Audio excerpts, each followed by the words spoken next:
ಕಳೆ ಬರ್ತಾ ಇರ್ತದೆ, ಕಳೆ ತೆಗಿತಾ ಇರಬೇಕು. ಹಂಗೆ ಸಮಾಜದಲ್ಲಿ ದುಷ್ಟ ಜನಗಳಿರ್ತಾರೆ. ಅದು ನಾವು ಪರಿಣಾಮಕಾರಿ ಕೆಲಸ ಮಾಡಬೇಕಾದ್ರೆ ಸಾರ್ವಜನಿಕರಿಗೂ ಮತ್ತು ಪೊಲೀಸರು ಯಾವ ರೀತಿ ಸಂಬಂಧ ಇರಬೇಕಂದ್ರೆ,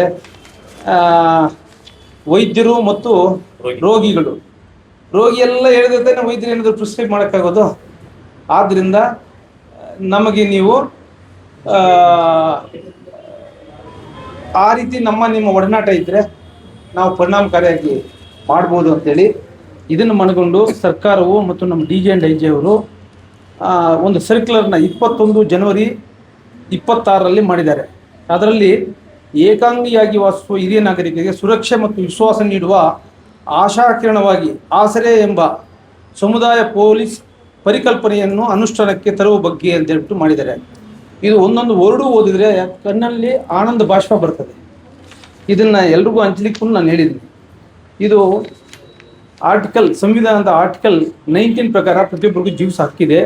60 ವರ್ಷ ಆದ ನಂತರ ಯಾರು ಒಂಟಿಯಾಗಿ ಜೀವನ ಮಾಡ್ತಾ ಇದ್ದಾರೋ ಅವ್ರ ಮನೆಗೆ ಭೇಟಿ ನೀಡಿ ಅವರ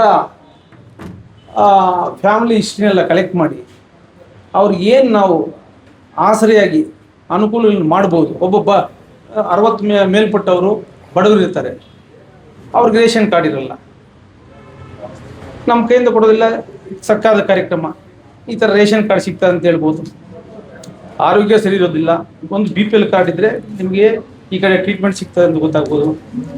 ನಂತರ ಏನು ಗೊತ್ತಿಲ್ಲದಂಗೆ ಇರಬೇಕು, ಮನೆ ಮುಂದೆ ಒಂದು CCTV ಹಾಕ್ಕೊಳ್ಳಿ, ಒಂದು ನಾಯಿನ್ ಸಾಕಿ, ಒಂದು ಡೋರ್ ಕ್ಲೀನಾಗಿ ಹಾಕ್ಕೊಳ್ಳಿ, ಯಾರೇ ಬಂದರೂ ಡೋರ್ ತೆಗಿದಂಗೆ ಮಾತಾಡಿ, ಪರಿಚಿತರಿದ್ದರೆ ಮಾತ್ರ ತೆಗೀರಿ.